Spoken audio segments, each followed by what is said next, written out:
Hello my dear students, welcome back. I am Shruti here. So today we are going to discuss about the measures of dispersion here, or we can also call it as measures of variation. Okay, before going to this measures of dispersion, correct, measures of dispersion ಬಗ್ಗೆ ಓದೋದಕ್ಕೂ ಮುಂಚೆ ನಮಗೆ ಈ word ಬಗ್ಗೆ familiarity ಇದೆಯಾ? ಏನು dispersion ಅಂತ ಅಂದರೆ ಏನು? ಡಿಸ್ಪರ್ಸ್ ಅಂತ ನಾವು ಓದಿದ್ದೀವಿ, ಕರೆಕ್ಟಾ? ಒಂದು ನಮಗೆ ಬಹಳ ಹತ್ತಿರದಲ್ಲಿರ್ತಕ್ಕಂಥ ಎಕ್ಸಾಂಪಲ್ ಹೇಳೋದಾದರೆ ನಿಮಗೆ ಅರ್ಥ ಆಗೋ ಸಲುವಾಗಿ, ಹುಡುಗರು ಸ್ಕೂಲ್ನ ಬಿಟ್ಟ ತಕ್ಷಣ ಡಿಸ್ಪರ್ಸ್ ಆದರು ಅಂತ ಹೇಳ್ತೀವಿ, ಕರೆಕ್ಟಾ? ಇಲ್ಲಿ ಸ್ಕೂಲ್ ಅಥವಾ ನಿಮ್ಮದೇ ಕಾಲೇಜ್ ಅಂತ ಕನ್ಸಿಡರ್ ಮಾಡಿದರೆ ಸ್ಕೂಲ್ ಅನ್ನೋದು ಒಂದು ಸೆಂಟ್ರ್ ಪಾಯಿಂಟ್ ಆದರೆ, ಕರೆಕ್ಟಾ? ಅಲ್ಲಿಂದ ಏನಾಗುತ್ತೆ, ಸ್ವಲ್ಪ ಜನ ಅವರವರ ಮನೆಗಳಿರ್ತಕ್ಕಂಥ ಇದರಲ್ಲಿ ಈ ಸೆಂಟ್ರ್ ಪಾಯಿಂಟ್, ಇದು ನಮ್ಮ ಕಾಲೇಜ್ ಅಂದ್ಕೊಂಡ್ರೆ ಸ್ವಲ್ಪ ಜನ ಈ ಕಡೆ ಎಲ್ಲ ಹೋಗ್ತೀವಿ, ಕರೆಕ್ಟಾ? This is called as what disperse ಅಂತ ನಾವು ಹೇಳಿದ್ದೀವಿ, ಕರೆಕ್ಟಾ? ಒನ್ ಮೋರ್ ಎಕ್ಸಾಂಪಲ್ ಹೇಳೋದಾದರೆ ಡಿಸ್ಪರ್ಷನ್ ಆಫ್ ಲೈಟ್, ಕರೆಕ್ಟಾ? ನಾವು ಸ್ವಿಚ್ ಆನ್ ಮಾಡಿರ್ತೀವಿ, ಆ ಬಲ್ಪ್ ಸುತ್ತ ಅಷ್ಟೇ ಬೆಳಕಾಗಿರುತ್ತಾ? ಕರೆಕ್ಟಾ? ಇಲ್ಲ. ಸೊ ಏನಾಗುತ್ತೆ, ಎಲ್ಲ ಆ ರೂಮ್ ತುಂಬ ಆ ಲೈಟ್ ಸ್ಕ್ಯಾಟರ್ ಆಗಿರುತ್ತೆ, ಕರೆಕ್ಟಾ? ಸೊ ಇವಾಗ ಈ ಡಿಸ್ಪರ್ಷನ್ ಅಂದರೆ ನಮಗೆ ಏನಂತ ಗೊತ್ತಾಯಿತು, ಈ ಡಿವಿಯೇಷನ್ ಏನಿದೆ, ಈ ಲೈಟ್ನ ಡಿವಿಯೇಷನ್ ಆಗಿರ್ಬೋದು, ಅಥವಾ ಈ ಸ್ಟೂಡೆಂಟ್ಸ್ ಕಾಲೇಜ್ ಬಿಟ್ಟ ತಕ್ಷಣ ಯಾವ ರೀತಿ ಡಿವಿಯೇಟ್ ಆದರು ಬೇರೆ ದಿಕ್ಕುಗಳ ಕಡೆಗೆ, ಕರೆಕ್ಟಾ?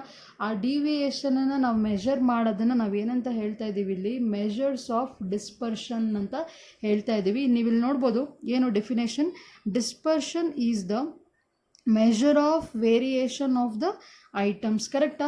ಇಲ್ಲಿ ಐಟಮ್ಸ್ ಅಂತಂದರೆ ಈಗ ನೀವು ಸ್ಟೂಡೆಂಟ್ಸ್ ಅಂತ ಆಯ್ತು ಇಲ್ಲಿ, ಕರೆಕ್ಟಾ?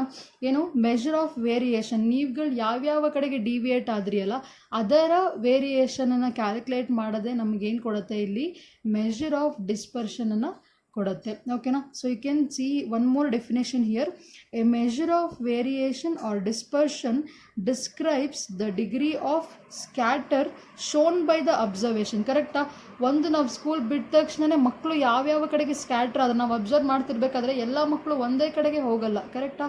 ಸೊ ಅದೇನಾಗುತ್ತಪ್ಪ, ಆ ಸ್ಕ್ಯಾಟ್ರಿಂಗ್ ಏನಿದೆ, ಸ್ಕ್ಯಾಟ್ರಿಂಗ್ ಆಫ್ ಸ್ಟೂಡೆಂಟ್ಸನ್ನು ನಮಗೇನು ತೋರಿಸುತ್ತೆ, ಈ ಮೆಷರ್ ಆಫ್ ವೇರಿಯೇಷನ್ನು ತೋರಿಸುತ್ತೆ, ಕರೆಕ್ಟಾ? ಅದೇ ರೀತಿ and is usually measured as an average deviation about some central value, ಕರೆಕ್ಟಾ? ನಮ್ಮ ಸೆಂಟ್ರಲ್ ವ್ಯಾಲ್ಯೂ ಬಂದು ನಾವಿಲ್ಲಿ ಕಾಲೇಜ್ ಎಲ್ಲಿ ಇರುತ್ತಲ್ಲ ಆ ಪೊಸಿಷನ್ನ ನಾವು ಸೆಂಟ್ರಲ್ ವ್ಯಾಲ್ಯೂ ಅಂತ ಕಂಡುಹಿಡ್ಕೊಂಡ್ರೆ ಅಲ್ಲಿಂದ ಎಲ್ಲ ಡಿವಿಯೇಷನ್ಸ್ ಏನೇನಾಗಿದೆ, ಆ್ಯಾವ್ರೇಜ್ ಡಿವಿಯೇಷನ್ಸ್ ಅಂತ ನಾವೇನು ಹೇಳ್ತಾ ಇದ್ದೀವಿ, ಅದನ್ನು ನಮಗೆ ಯಾವುದು ಕೊಡುತ್ತೆ, ಮೆಷರ್ ಆಫ್ ಡಿಸ್ಪರ್ಷನ್ನು ಕೊಡುತ್ತೆ, ಕರೆಕ್ಟಾ? ಸೊ ನಾವು ಯಾವ ರೀತಿ ಮೆಷರ್ ಆಫ್ ಸೆಂಟ್ರಲ್ ಟೆಂಡೆನ್ಸಿನ ನಾವು ಯೂಸಿಂಗ್ ಯಾವ್ಯಾವ್ದ್ರ ಮೇಲೆ ನೋಡಿದ್ವಿ, ಮೀನ್, ಮೀಡಿಯನ್, ಮೋಡ್ ಮತ್ತು ಅದೇ ರೀತಿ ಕ್ವಾರ್ಟೈಲ್ಸ್ ಕ್ಯಾಲ್ಕುಲೇಟ್ ಮಾಡಿನೂ ಕಂಡಿದ್ವಿ, ಹೌದಾ? ಸೊ ಅದೇ ರೀತಿಯೇ ಈ ಮೆಷರ್ಸ್ ಆಫ್ ಡಿಸ್ಪರ್ಷನನ್ನು ಕ್ಯಾಲ್ಕುಲೇಟ್ ಮಾಡೋಕ್ಕೆ ನಮಗೆ ಇಲ್ಲಿ 3 ಮೆಥಡ್ಸ್ ಇದೆ. ಏನೇನು? ಒಂದು ರೇಂಜ್, ಮೀನ್ ಡಿವಿಯೇಷನ್ ಮತ್ತು ಸ್ಟ್ಯಾಂಡರ್ಡ್ ಡಿವಿಯೇಷನ್, ಕರೆಕ್ಟಾ? ಇವು 3 ಅಲ್ಲದೆ ಇನ್ನೂ there are some other methods to find the measure of dispersion, but ನಾವಿಲ್ಲಿ ಓದ್ತಾ ಇರ್ತಕ್ಕಂಥದ್ದು ರೇಂಜ್ ಮತ್ತು mean deviation and also the standard deviation ಬಗ್ಗೆ ನಾವಿಲ್ಲಿ ಓದ್ತಾ ಇದ್ದೀವಿ ಇವತ್ತು, ಓಕೆನಾ? ಎಸ್. ಸೊ ಈ ರೇಂಜ್ ಅಂದ ಕೂಡಲೇ ನಿಮಗೆ ಗೊತ್ತಾಗುತ್ತೆ ಎಲ್ಲಿಂದ ಎಲ್ಲಿವರೆಗೆ ಅನ್ನೋದನ್ನು ನಾವೇನಂತ ಕರಿತೀವಿ, ರೇಂಜ್, ಕರೆಕ್ಟಾ? ಎಲ್ಲಿಂದ ಈಗ 0 to 10, ಕರೆಕ್ಟಾ? ಈಗ 0 to 10 ಇದ್ದ ತಕ್ಷಣ ಏನಾಯಿತು ನೋಡ್ರಪ್ಪ, 0 ಇಂದ 10 ಒಳಗಡೆ ಈ ವ್ಯಾಲ್ಯೂ ಬರುತ್ತೆ ಅಂತ ಹೇಳ್ತೀವಿ, ಕರೆಕ್ಟಾ? ಸೊ ಇದನ್ನೇನಂತ ಕರಿತೀರಾ, ರೇಂಜ್ ಅಂತ ಹೇಳ್ತೀರಿ, ಕರೆಕ್ಟಾ? ಸೊ ಅದೇ ರೀತಿಯೇ ಈಗ ನಾವೇನು ಮಾಡಬೇಕು, ರೇಂಜ್ ಅಂದ ಕೂಡಲೇ ಏನಾಗುತ್ತೆ, ಇದರಿಂದ ಇದರೊಳಗಡೆ ಅಂತ ಅಂದರೆ the difference between these two, ಕರೆಕ್ಟಾ? ಅದನ್ನು ನಾವೇನಂತ ಕರಿತಿದ್ದೀವಿ, ರೇಂಜ್ ಅಂತ ಹೇಳ್ತೀವಿ. ಸೊ ಫಸ್ಟ್ ಇಲ್ಲಿ ಡೆಫಿನೇಷನ್ ನೋಡ್ರಿ, in any statistical series the difference between the largest and the smallest values is called as the range, ಕರೆಕ್ಟಾ? ನಾನು ಹೇಳಿದೆ ಇಲ್ಲಿಂದ ಇಲ್ಲಿವರೆಗೆ ಅಂತಂದರೆ ಒಟ್ಟಿನಲ್ಲೀಗ 10 - 0 ಆದರೆ, ಕರೆಕ್ಟಾ? 10 - 0 ಆದ ಕೂಡಲೇ ಎಷ್ಟು ಬರುತ್ತೆ value, 10. That is the range of that series ಅಂತ ನಾವು ಹೇಳ್ಬೋದು, ಕರೆಕ್ಟಾ? ಅದೇ ರೀತಿಯೇ ಇಲ್ಲಿ ಇನ್ನೂ ಒಂದು ಡೆಫಿನೇಷನ್ ಇದೆ ನೋಡ್ರಿ, ಏನು? The range is the difference between the highest value and the lowest value in a series ಅಂತ, ಕರೆಕ್ಟಾ? Both are same again. So just ನಿಮ್ಮ ಅಂಡರ್ಸ್ಟ್ಯಾಂಡಿಂಗ್ ಪರ್ಪಸಿಗೆ ಬರ್ದಿರೋದು. ಒಟ್ಟಿನಲ್ಲಿ ಏನಪ್ಪ, ರೇಂಜ್ ಅಂದ ಕೂಡಲೇ ಎಲ್ಲಿಂದ ಎಲ್ಲಿವರೆಗೆ ಅನ್ನೋದನ್ನು ಕ್ಯಾಲ್ಕುಲೇಟ್ ಮಾಡಬೇಕು.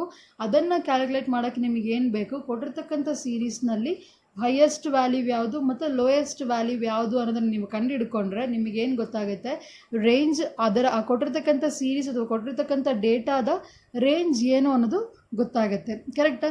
Here is the formula that is range R is equals to L minus S here. ಕರೆಕ್ಟಾ? ಏನಾಗುತ್ತೆ, ರೇಂಜ್ನ ಕ್ಯಾಲ್ಕುಲೇಟ್ ಮಾಡಬೇಕಂದ್ರೆ ಏನು ಮಾಡಬೇಕು, ಎಲ್ ಮೈನಸ್ ಎಸ್ ಅನ್ನು ಫೈಂಡ್ ಔಟ್ ಮಾಡಬೇಕಾಗತ್ತೆ. ಕರೆಕ್ಟಾ? ಎಲ್ ಅಂತಂದರೆ ಏನು, largest value of the series. ಅದೇ ರೀತಿ ಎಸ್ ಅಂತಂದರೆ ಏನು, smallest value of the series here. Okay, yes. So ಅದೇ ರೀತಿ ನೆಕ್ಸ್ಟ್ ಕೋಎಫಿಷಿಯಂಟ್ ಆಫ್ ರೇಂಜ್ ಕೂಡ ನೀವು ಕಂಡುಹಿಡಿಬೇಕಾಗತ್ತೆ. ಯಾವಾಗ ನಿಮಗೆ ರೇಂಜನ್ನು ಕಂಡುಹಿಡಿಯಿರಿ ಅಂತ ಕೇಳಿದಾಗ ನಿಮಗೆ ಇನ್ನೊಂದು ಏನು ಕೇಳ್ತಾರೆ, again find out the coefficient of range ಅಂತ ಕೇಳ್ತಾರೆ. ಸೊ ಅದನ್ನು ಕಂಡುಹಿಡಿಯೋಕ್ಕೂ ಮುಂಚೆ ಅದು ಅಂದರೆ ಏನು ಅಂತ ನೋಡೋಣ. ಕರೆಕ್ಟಾಗಿ ಕೋಎಫಿಷಿಯಂಟ್ ಆಫ್ ರೇಂಜ್ ನಿಮಗೆ ಏನು ಕೊಡುತ್ತಪ್ಪ ಅಂತಂದರೆ it is the relative measure. ಕರೆಕ್ಟಾ? It gives the relative measure of the range. ಯಾವುದು? ಕೋಎಫಿಷಿಯಂಟ್ ಆಫ್ ರೇಂಜ್ ನಮಗೇನನ್ನು ಕೊಡುತ್ತೆ, ರಿಲೇಟಿವ್ ಮೆಷರ್ ಆಫ್ ದ ರೇಂಜನ್ನು ಕೊಡುತ್ತೆ. ಅದಕ್ಕೋಸ್ಕರ ಅದನ್ನು ಏನಂತ ಕರೆದಿದ್ದಾರೆ, it is also known as the relative measure of the range here. ಕರೆಕ್ಟಾ?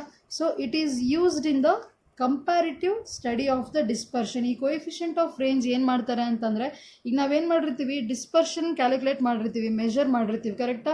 ಸೊ ಅದು ಒಂದು ಮೆಷರ್ ಆಫ್ ಡಿಸ್ಪರ್ಷನಿಗೂ ಮತ್ತು ಇನ್ನು ನೆಕ್ಸ್ಟ್ ಏನಾದರೂ ನಾವು ಬೇರೆ ಇನ್ನೊಂದು ಡಿಸ್ಪರ್ಷನನ್ನು ಕ್ಯಾಲ್ಕುಲೇಟ್ ಮಾಡಿದರೆ ಅವುಗಳ ರಿಲೇಟಿವ್ ಮೆಷರ್ಸ್ ಅಥವಾ ಕಂಪ್ಯಾರಿಷನ್ ನಾವೇನು ಮಾಡ್ತೀವಲ್ಲ, ಆ ಕಂಪ್ಯಾರಿಸನ್ ಮಾಡೋದ್ರಲ್ಲಿ ನಮಗೆ ಯಾವುದು ಹೆಲ್ಪ್ ಮಾಡುತ್ತೆ, ಈ ಕೋಎಫಿಷಿಯಂಟ್ ಆಫ್ ರೇಂಜ್ ಅನ್ನೋದು ನಮಗೆ ಇಲ್ಲಿ ಹೆಲ್ಪ್ ಮಾಡ್ತಾ ಇದೆ. ಸೊ ಈ ಕೋಎಫಿಷಿಯಂಟ್ ಆಫ್ ರೇಂಜ್ನ ಹೆಂಗಪ್ಪ ಕಂಡುಹಿಡಿಯೋದು ಅಂತ ಅಂದರೆ, it is L minus S divided by L plus S here. Okay, so ಈ ರೀತಿ ನಾವು ಕ್ಯಾಲ್ಕುಲೇಟ್ ಮಾಡಬೇಕಾಗತ್ತೆ.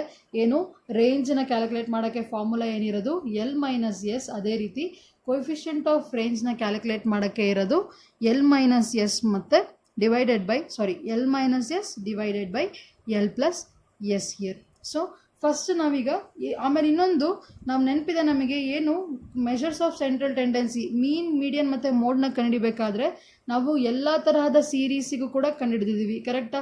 Mean for the individual series, mean for the discrete series, mean for the continuous series ಅಂತ. ಅದೇ ರೀತಿ ಇಲ್ಲೂ ಕೂಡ ರೇಂಜನ್ನು ಕಂಡುಹಿಡಿಯೋಕ್ಕೂ ಕೂಡ ನೀವು ಏನು ಮಾಡಬೇಕು, ಇಂಡಿವಿಜುವಲ್ ಸೀರೀಸಿಗೂ ಕಂಡುಹಿಡಿಬೇಕಾಗತ್ತೆ, ಅದೇ ರೀತಿ ಮತ್ತು ಡಿಸ್ಕ್ರೀಟ್ ಸೀರೀಸಿಗೂ ಕಂಡುಹಿಡಿಬೇಕು, again for the continuous series. But ಇಲ್ಲಿ ನಿಮಗೆ ಒಂದು ಬೆಟರ್ ಏನಪ್ಪ ಅಂತಂದರೆ, ಎಲ್ಲ ತರಹದ ಸೀರೀಸಿಗೂ ಕರೆಕ್ಟಾಗಿ whether it may be a individual series or the discrete series or continuous series, you people are going to use the same formula, that is for range is equals to L minus S, and for it is coefficient of range, that is L minus S divided by L plus S here. So I am repeating, ಏನಾಗುತ್ತೆ, ನಮಗೆ ಯಾವುದೇ ತರಹದ series ಕೊಟ್ಟಿರಲಿ, whether it is a individual series or a discrete series ಅಥವಾ continuous series ಆದರೂ ಕೊಟ್ಟಿರಲಿ, ರೇಂಜ್ನ ಕಂಡುಹಿಡಿಯಿರಿ ಅಂತ ಅಂದಾಗ ರೇಂಜ್ ಕಂಡುಹಿಡಿಯೋಕ್ಕೆ ಎಲ್ ಮೈನಸ್ ಎಸ್ ಫಾರ್ಮುಲಾನ ಯೂಸ್ ಮಾಡಬೇಕು. ಅದೇ ರೀತಿ ಕೋಎಫಿಷಿಯಂಟ್ ಆಫ್ ರೇಂಜ್ನ ಕ್ಯಾಲ್ಕುಲೇಟ್ ಮಾಡೋಕ್ಕೆ same L minus S divided by L plus S ಅನ್ನೇ ನಾವು ಯೂಸ್ ಮಾಡ್ತಾ ಇದ್ದೀವಿ. ಓಕೆನಾ? So we will go for the problems. Okay, calculation of problems here. So first ನಮಗೆ ಕೊಟ್ಟಿರ್ತಕ್ಕಂಥದ್ದು ಎಂಥ ಸೀರೀಸ್ ಅಪ್ಪ, ಇಲ್ಲಿ ಇಂಡಿವಿಜುವಲ್ ಸೀರೀಸ್ ಬಗ್ಗೆ ನೋಡೋಣ. ಸೊ ಇದು ನಮಗೆ ಕೊಟ್ಟಿರ್ತಕ್ಕಂಥ ಇಂಡಿವಿಜುವಲ್ ಸೀರೀಸ್. ಏನೇನು ಕೊಟ್ಟಿದ್ದಾರೆ, find the range and coefficient of range. ಕರೆಕ್ಟಾಗಿ ರೇಂಜನ್ನು ಕಂಡುಹಿಡಿಬೇಕು ಮತ್ತು ಕೋಎಫಿಷಿಯಂಟ್ ಆಫ್ ರೇಂಜನ್ನು ಕೂಡ ಕಂಡುಹಿಡಿಬೇಕಿಲ್ಲಿ. ಸೊ ಫಸ್ಟ್ ಇಟ್ ಈಸ್ 110, 117, 129, 197, 190, 100, 178, 255, 790 ಮತ್ತು 100. ಓಕೆನಾ? ಸೊ ಫಸ್ಟ್ ನೀವೇನು ಮಾಡಿರಿ, ಕೊಟ್ಟಿರ್ತಕ್ಕಂಥ ಸೀರೀಸು ಅಸೆಂಡಿಂಗ್ ಆರ್ಡರ್ನಲ್ಲಿ ಇದೆಯೋ ಇಲ್ವೋ ಅನ್ನೋದನ್ನು ಫಸ್ಟ್ ಚೆಕ್ ಮಾಡಬೇಕು ನೀವು. ಕರೆಕ್ಟಾ? ಸೊ ಫಸ್ಟ್ ಚೆಕ್ ಮಾಡ್ತೀರಿ, ಅಸೆಂಡಿಂಗ್ ಆರ್ಡ್ರಲ್ಲಿ ಇತ್ತು ಅಂದರೆ ಪರವಾಗಿಲ್ಲ, as it is the data ತೊಗೊಳ್ರಿ. If it is not in the ascending order, just arrange them in the ascending order. Okay, solution ಮಾಡ್ತಾ ಇದ್ದೀವಿ. ಏನು, first on arranging in the ascending order. ಕರೆಕ್ಟಾ? ಕೊಟ್ಟಿರ್ತಕ್ಕಂಥ ಸೀರೀಸನ್ನು ನಾನು ಇಲ್ಲಿ ಏನು ಮಾಡಿದ್ದೀನಿ, ಅಸೆಂಡಿಂಗ್ ಆರ್ಡರ್ನಲ್ಲಿ ಬರೆದಿದ್ದೀನಿ. ಕರೆಕ್ಟಾ? 100, 100, 110, 117, 129, 198, 190, 197, 255 ಆ್ಯಂಡ್ 790 ಲಾಸ್ಟ್ ಇಟ್ ಈಸ್. ಕರೆಕ್ಟಾ? ಸೊ ಒಂದು ಅಸೆಂಡಿಂಗ್ ಆರ್ಡ್ರಲ್ಲಿ ನಾವು ಫಸ್ಟ್ ಅರೇಂಜ್ ಮಾಡಿದ್ವಿ. ಇದಾದ ನಂತರ ನೆಕ್ಸ್ಟ್ ಏನು ಮಾಡಬೇಕಪ್ಪ, so in the given series L is equals to ಕರೆಕ್ಟಾ. ಫಸ್ಟ್ ಕೊಟ್ಟಿರ್ತಕ್ಕಂಥ ಸೀರೀಸ್ನಲ್ಲಿ ಯಾವುದು ಲಾರ್ಜೆಸ್ಟ್ ವ್ಯಾಲ್ಯೂ ಮತ್ತು ಯಾವುದು ಸ್ಮಾಲೆಸ್ಟ್ ವ್ಯಾಲ್ಯೂ ಅನ್ನೋದು ನೀವು ನೋಡ್ಕೋಬೇಕು ಕರೆಕ್ಟಾ. ಎಲ್ ಮೈನಸ್ ಎಸ್ ನಿಮಗೆ ಗೊತ್ತಾ, ಎಲ್ ಮತ್ತು ಎಸ್ನ ವ್ಯಾಲ್ಯೂ ಗೊತ್ತಾದರೆ ರೇಂಜ್ ಮತ್ತು ಕೊಯಿಫಿಷಿಯಂಟ್ ಆಫ್ ರೇಂಜ್ನ ಕ್ಯಾಲ್ಕುಲೇಟ್ ಮಾಡೋದು ತುಂಬ ಸುಲಭ ಇದೆ ಕರೆಕ್ಟಾ. ಸೊ ಫಸ್ಟ್ ಈ ಕೊಟ್ಟಿರ್ತಕ್ಕಂಥ ಸೀರೀಸ್ ನೋಡ್ರಿ, ಇದರಲ್ಲಿ largest value it is L, that ಯಾವುದು 790. ಅದೇ ರೀತಿ ನಮ್ಮ ಸ್ಮಾಲೆಸ್ಟ್ ವ್ಯಾಲ್ಯೂ ಏನರಪ್ಪ 100. ಓಕೆ, ಸೊ ಗೊತ್ತಾಯಿತು, ನಮ್ಮ ಫಾರ್ಮುಲಾ ತುಂಬ ಸುಲಭ ಇದೆ ಕರೆಕ್ಟಾ. R is equals to L minus S. ನಮ್ಮ ಕೊಟ್ಟಿರ್ತಕ್ಕಂಥ ಸೀರೀಸ್ನಲ್ಲಿ ಲಾರ್ಜೆಸ್ಟ್ ವ್ಯಾಲ್ಯೂ ಬಂದು 790 ಮತ್ತು ಸ್ಮಾಲೆಸ್ಟ್ ವ್ಯಾಲ್ಯೂ ಬಂದು 100 ಇಲ್ಲಿ. ಓಕೆನಾ. ಸೊ ಇವಾಗ ಗೊತ್ತಾಯಿತು ನಮಗೇನೇನಂತ. R is equals to L minus S formula ಬರ್ಕೊಳ್ಳೋದು. ಅದಾದ ನಂತರ ಎಲ್ನ ವ್ಯಾಲ್ಯೂ 790 ಮೈನಸ್ ಎಸ್ನ ವ್ಯಾಲ್ಯೂ 100 ಮಾಡಿದ್ರೆ ಎಷ್ಟು ಬರುತ್ತೆ 690. Okay, this is the range of the given series here ಕರೆಕ್ಟಾ. ಅದಾದ ನಂತರ ಕೊಯಿಫಿಷಿಯಂಟ್ ಆಫ್ ರೇಂಜ್ ಇದೆ ಕರೆಕ್ಟಾ. ಕೊಯಿಫಿಷಿಯಂಟ್ ಆಫ್ ರೇಂಜ್ನ ಫಾರ್ಮುಲಾ ಏನು, ಎಲ್ ಮೈನಸ್ ಎಸ್ ಮತ್ತು ಎಲ್ ಪ್ಲಸ್ ಎಸ್ ಇಲ್ಲಿ ಕರೆಕ್ಟಾ. ಸೊ ಇದಾದ ಮೇಲೆ ಏನು ಮಾಡಿರಿ, 790 ಮೈನಸ್ 100 ಕರೆಕ್ಟಾ, ಎಷ್ಟು ಬರುತ್ತೆ ವ್ಯಾಲ್ಯೂವು 690. ಅದೇ ರೀತಿ 790 ಪ್ಲಸ್ 100 ಎಷ್ಟು ಬರುತ್ತೆ ವ್ಯಾಲ್ಯೂವು 890 ಕರೆಕ್ಟಾ. ಇವಾಗ ಏನು ಮಾಡೋದು, ನೆಕ್ಸ್ಟು ಇದನ್ನು ಡಿವೈಡ್ ಮಾಡೋದು. 690 divided by 890 which gives the value of 0.78 ಇಲ್ಲಿ. ಓಕೆನಾ. So this is how we are going to calculate the range for the given individual series ಕರೆಕ್ಟಾ. Same formula R is equals to L minus S ಮತ್ತು coefficient of range is equals to L minus S divided by L plus S. ನೀವೇನು ಮಾಡಬೇಕು, first ಕೊಟ್ಟಿರ್ತಕ್ಕಂಥ ಸೀರೀಸ್ನಲ್ಲಿ largest value ಮತ್ತು smallest ವ್ಯಾಲ್ಯೂನ ಕಂಡುಹಿಡ್ಕೊಂಡ್ರೆ the computation is going to be pretty easy. Okay, so next ನಾವು ನೋಡೋಣ ಏನು calculation of range for the discrete series. Okay, yes. So discrete series ಇದೆ, ಇಲ್ಲಿ ಕೊಟ್ಟಿದ್ದಾರೆ ನಮಗೆ ಕರೆಕ್ಟಾ. So first the given discrete series it is calculate the range and coefficient of range for this one ಕರೆಕ್ಟಾ. So discrete and series ಅಂದ್ಕೂಡಲೇ ನಮಗೇನು ಕೊಟ್ಟಿದ್ದಾರಪ್ಪ, frequency ಕೊಟ್ಟಿದ್ದಾರೆ ಸರಿನಾ. So ಇವಾಗ ಇದರಲ್ಲಿ ನೀವೇನು ಕಂಡಿಬೇಕು, ನನಗೆ ಯಾವ್ಯಾವುದು ಲಾರ್ಜೆಸ್ಟ್ ವ್ಯಾಲ್ಯೂ ಮತ್ತು ಸ್ಮಾಲೆಸ್ಟ್ ವ್ಯಾಲ್ಯೂವನ್ನು ಕಂಡುಹಿಡಬೇಕು ಕರೆಕ್ಟಾ. ಈ ಕೊಟ್ಟಿರ್ತಕ್ಕಂಥ ಸೀರೀಸ್ನಲ್ಲಿ ನೀವು ನೋಡ್ಬೋದು ಎಕ್ಸ್ ನೋಡ್ತೀವಲ್ಲ, so already it is in the increasing order ಅಥವಾ ಅಸೆಂಡಿಂಗ್ ಆರ್ಡರ್ ಅಂತ ನಾವು ಹೇಳ್ಬೋದು. ನಾವು ಮತ್ತೆ ಏನು ಅರೇಂಜ್ ಮಾಡ್ಕೊಳ್ಳೋ ಅವಶ್ಯಕತೆ ನಮಗಿಲ್ಲ. ಸೊ ಬಟ್ ಇಲ್ಲಿ ಫ್ರೀಕ್ವೆನ್ಸಿ ಕೊಟ್ಟಿದ್ದಾರೆ ಅಂತ ನೀವು ಕನ್ಫ್ಯೂಷನ್ ಆಗೋದು ಬೇಡ. ಏನಾಗುತ್ತರಪ್ಪ, so X is equals to ಇದು ಯಾವ ರೀತಿ ಇದೆಯೋ ಇದೇ ರೀತಿಯೇ ನಾವು ಬರೀ ಇಲ್ಲಿ ಎಕ್ಸನ್ನ ಮಾತ್ರ ನೋಡಬೇಕಾಗುತ್ತೆ. ಓಕೆನಾ, ಎಫ್ನ ನೋಡಬೇಡ್ರಿ. ಮತ್ತು ಎಫ್ನಲ್ಲಿ ಲಾರ್ಜೆಸ್ಟ್ ವ್ಯಾಲ್ಯೂ 35 ಇದೆ, ಸ್ಮಾಲೆಸ್ಟ್ ವ್ಯಾಲ್ಯೂ 1 ಇದೆ, ಹಂಗೆ ಮಾಡೋದು ಬೇಡ. ಬರೀ ನಾವೇನು ನೋಡಬೇಕು, ವೇರಿಯೇಟ್ನ ವ್ಯಾಲ್ಯೂ ನೋಡಬೇಕು, ಫ್ರೀಕ್ವೆನ್ಸಿ ನೋಡಬಾರ್ದು. ಓಕೆನಾ, ಇದು ಮಾತ್ರ ನೆನ್ಪಿಡ್ರಿ, ಮರಿಬೇಡ್ರಿ. ಇದು ಕ್ವಶನ್ ಒಂದ್ಸಲಿ ರಿಪೀಟ್ ಆಗಿದೆ. ಓಕೆನಾ, ಅದಕ್ಕೋಸ್ಕರ again and again I am saying this. So ಇವಾಗ ಈ ಎಕ್ಸ್ನಲ್ಲಿ ಯಾವುದು ಲಾರ್ಜೆಸ್ಟ್ ವ್ಯಾಲ್ಯೂ ಮತ್ತು ಯಾವುದು ಸ್ಮಾಲೆಸ್ಟ್ ವ್ಯಾಲ್ಯೂ ಅನ್ನೋದು ನೋಡ್ಕೊಳ್ರಿ ಕರೆಕ್ಟಾ. ಯಾವುದು ಲಾರ್ಜೆಸ್ಟ್ ವ್ಯಾಲ್ಯೂ, ಯಾವುದು smallest value. Our smallest value it is 3 and the largest value it is 10 ಕರೆಕ್ಟಾ. ಅದೇ ರೀತಿಯೇ ಮಾಡ್ತಾ ಹೋಗೋದು ಏನು. So again computation of range ಕರೆಕ್ಟಾ. ನಮಗೆ ಎಲ್ ವ್ಯಾಲ್ಯೂ ಗೊತ್ತಿದೆ 10 ಆ್ಯಂಡ್ ಎಸ್ ವ್ಯಾಲ್ಯೂ ಗೊತ್ತಿದೆ 3 ಕರೆಕ್ಟಾ. therefore our range is equals to formula that is L minus S ಇಲ್ಲಿ ಕರೆಕ್ಟಾ. so that is 10 minus 3. okay, so which is equals to 7 ಕರೆಕ್ಟಾ. 10 minus 3 it is 7. ಅದಾದ ಮೇಲೆ next computation of coefficient of range. Similarly L ಮತ್ತು S values ನಮಗೆ ಗೊತ್ತಿದೆ, that is 10 and 3. So formula ಬರ್ಕೊಳ್ರಿ ಏನು, coefficient of range is equals to L minus S ಮತ್ತು divided by L plus S here ಕರೆಕ್ಟಾ. So which is equals to ಏನು 10 minus 3 divided by 10 plus 3, that is 10 minus 3 it is 7 divided by 10 plus 3 it is 13. so 7 divided by 13 which is going to give the value ಎಷ್ಟು 0.54 ಇಲ್ಲಿ. So this is how we are going to calculate the range for the given discrete series. okay, so ಏನೇನು ನೋಡಿದ್ರಿ, ಒಂದು computation of range for the individual series ಮತ್ತು computation of range for the discrete series. ಇಲ್ಲಿ frequency ಬಗ್ಗೆ ಏನು ತಲೆ ಕೆಡಿಸ್ಕೊಳ್ಳೋ ಅವಶ್ಯಕತೆ ಇಲ್ಲ. ಕೊಟ್ಟಿರ್ತಕ್ಕಂಥ ವೇರಿಯೇಟ್ನ ವ್ಯಾಲ್ಯೂ ಅಲ್ಲೇ ನಾವೇನು ಮಾಡಬೇಕು, ಹೈಯೆಸ್ಟ್ ವ್ಯಾಲ್ಯೂ ಅಥವಾ ಲಾರ್ಜೆಸ್ಟ್ ವ್ಯಾಲ್ಯೂ ಮತ್ತು ಸ್ಮಾಲೆಸ್ಟ್ ವ್ಯಾಲ್ಯೂವನ್ನು ನಾವು ನೋಡಿಕೊಂಡು ಕ್ಯಾಲ್ಕುಲೇಟ್ ಮಾಡಬೇಕು. ಓಕೆನಾ.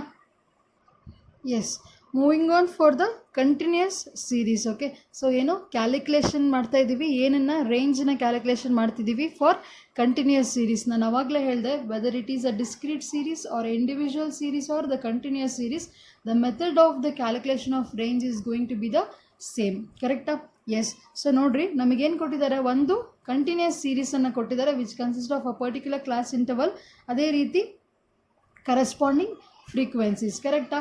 ಅದೇ ರೀತಿಯೇ ಯಾವುದಾದ್ರೂ ಸೀರೀಸ್ ಆದರೂ ಕೂಡ ನಮ್ಮ ಮೆಥಡ್ ಸೇಮ್ ಇರೋದ್ರಿಂದ ಫಸ್ಟ್ ಏನು ಮಾಡಬೇಕು, ಕೊಟ್ಟಿರ್ತಕ್ಕಂಥ ಸೀರೀಸ್, ಕರೆಕ್ಟಾಗಿ ಕೊಟ್ಟಿರ್ತಕ್ಕಂಥ ಕಂಟಿನ್ಯೂಸ್ ಸೀರೀಸ್ನಲ್ಲಿ ಲಾರ್ಜೆಸ್ಟ್ ವ್ಯಾಲ್ಯೂ ಮತ್ತು ಸ್ಮಾಲೆಸ್ಟ್ ವ್ಯಾಲ್ಯೂವನ್ನು ನೋಡ್ಕೋಬೇಕು. ನಮ್ಮ ಕೊಟ್ಟಿರ್ತಕ್ಕಂಥ ಸೀರೀಸ್ನಲ್ಲಿ ನೋಡ್ರಿ 10 to 20 ಇದೆ, ಅಪ್ ಟು ಎಲ್ಲಿವರೆಗೂ 90 to 100. So 100 is going to be the largest value.